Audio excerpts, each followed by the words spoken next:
Hello प्यारे बच्चों, आशा करती हूँ आप सब स्वस्थ हैं और यह है आपकी English worksheet number 41 schedule to be done on 11 November 2021 for class 10th. Students, today's worksheet is based on your chapter from the diary of Annie Frank. Yes, बेटा ये आपकी एक रिवीजन वर्कशीट है जिसमें आपको एक आरटीसी दिया गया है, यानी कि रेफरेंस टू कंटेक्स्ट. आपके चैप्टर का ही एक पैराग्राफ दिया गया है और उस पर बेस्ड आपको कुछ क्वेश्चंस के आंसर्स करने हैं जो सभी एमसीक्यू फॉर्म में है, क्योंकि आपका जो एग्ज़ाम है टर्म 1 वो एमसीक्यू फॉर्म में ही होने वाला है. उसकी आपको ओएमआर शीट का सैम्पल भी दिया जा रहा है स्कूल में. ओएमआर शीट में आपको 4 करेक्ट जो पॉसिबल हो सकते हैं ABCD जो ऑप्शन है उसके साथ आपको एक बॉक्स भी दिया जाएगा और उसके साथ एक और ऑप्शन है कि अगर आप इस क्वेश्चन को अटैम्प्ट नहीं कर रहे हैं तो आपको वो फिल करना है. तो उसे ज़रूर ध्यान से देखिएगा. एग्ज़ाम में जाने से पहले आपको इसकी पूरी नॉलेज होनी चाहिए ताकि आप अपने एग्ज़ाम में अच्छे से परफॉर्म कर सकें. और बेटा एग्जीक्यूशन बहुत ज़रूरी है. जो आप पेपर करने वाले हैं उसे सही तरीके से करना बहुत ज़रूरी है. अपनी जो नॉलेज है उसको प्रेजेंट अगर सही तरीके से करेंगे तभी आप उसकी अच्छी इवैल्यूएशन करा पाएंगे और फुल मार्क्स ले पाएंगे. Let me put it more clearly, since no one will believe that a 13-year-old girl is completely alone in the world. alone मतलब अकेली है पूरे संसार में. ये मैं आपको क्लियर कर दूँ, since no one will believe, कोई इस पर विश्वास नहीं करेगा कि 13 वर्ष की एक लड़की पूरे संसार में अकेली है. And I am not. I have lovely parents and a 16-year-old sister. There are about 30 people I can call friends. लेकिन मैं ऐसा नहीं समझती, मैं ऐसे नहीं हूँ. और मेरे पास क्या है, मेरे पास लविंग पेरेंट्स हैं जो मुझे बहुत प्यार करते हैं. मेरी 16 वर्ष की बहन है. मेरे 30 ऐसे फ्रेंड्स हैं, ऐसे लोग हैं जिनको मैं फ्रेंड्स बोल सकती हूँ. I have a family, loving aunts and a good home. Loving aunt भी है, मेरा एक अच्छा घर भी है. और no, on the surface I seem to have everything except my 1-2 friend. Surface पे तो मुझे लगता है कि मेरे पास हर चीज़ है. अगर ऊपर से ऊपरी तौर पर देखें तो मुझे लगता है सब कुछ है मेरे पास. All I think about when I am with friends is having a good time. I can't bring myself to talk about anything but ordinary everyday things. लेकिन जब मैं सोचती हूँ अगर मैं अपने फ्रेंड्स के साथ हूँ, is having a good time, एक अच्छा समय व्यतीत कर रही हूँ, तो ये मेरे पास क्या, I can't bring myself to talk about.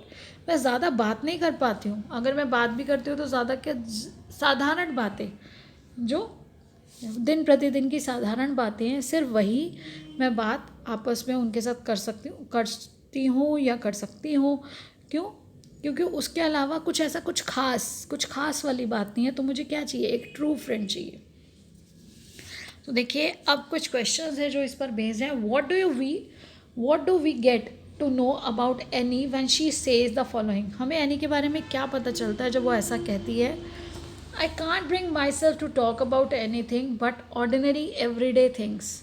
तो कुछ अपने इमोशंस वो एक्सप्रेस नहीं कर पाती है. अपने जो सो कॉल्ड फ्रेंड्स, 30 फ्रेंड्स हैं उसके पास, लेकिन वो 30 फ्रेंड से भी डे टू डे की बात कर पाती है. कुछ और जो आप कहते हो कि आपके जो ट्रू फ्रेंड्स हैं, आपके बेस्ट फ्रेंड्स से आप कर सकते हो, वो उनसे बात नहीं कर पाती है. तो देखिए, choose one from the following to answer.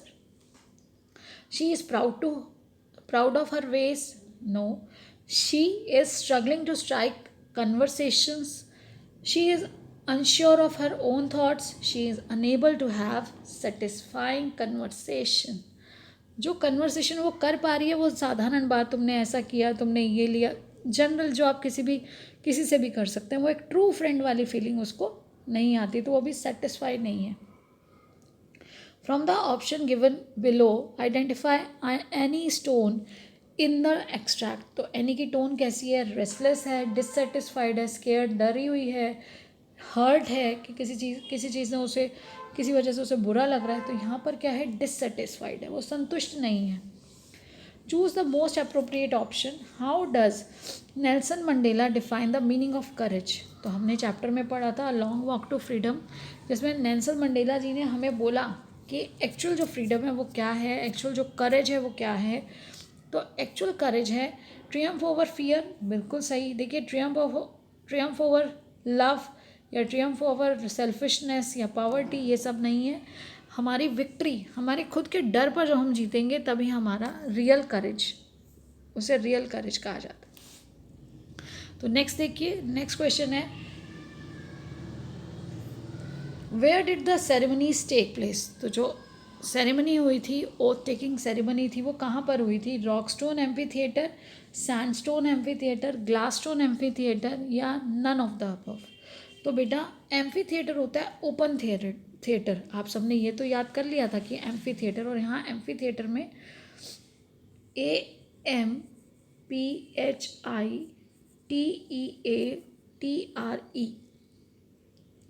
तो एम्फी थिएटर जो है, एम्फी थिएटर कौन सा वाला था? Sandstone amphitheatre, sandstone amphitheatre में हुआ था। अब देखिए which flame can be hidden but never extinguish. कौन सी ऐसी फ्लेम है, कौन सी ऐसी आग है जिसको छुपाया जा सकता है लेकिन उसे बुझाया नहीं जा सकता? Man's love, man's natural way, man's goodness, none of the above. तो मैंस गुडनेस, किसी भी व्यक्ति की जो अच्छाई है उसको दबाया जा सकता है लेकिन उसे ख़त्म नहीं किया जा सकता। Which day was the largest gathering of international leaders of South African soil for the installation of Africa's first democratic non-racial government। तो यहाँ देखिए बेटा, इस चीज़ से क्या पता चलता है कि पहली डेमोक्रेटिक गणतंत्र, जो पहले गणतंत्र और कौन सी नॉन रेशियल, क्योंकि वो ब्लैक प्रेसिडेंट थे नेल्सन मंडेला जी, फर्स्ट ब्लैक प्रेसिडेंट। तो ये कब हुआ? ये हो पाया था 10 मई को पॉसिबल हुआ था ये। तो अब last but not the least, covid appropriate behaviour आप हमेशा फॉलो करिए to stay safe in the fight against COVID-19। Wear a mask, keep maintaining physical distance of 6 feet or 2 yards, wash your hands regularly with soap and water, keep learning and enjoying, stay blessed and healthy. Thank you, have a nice day.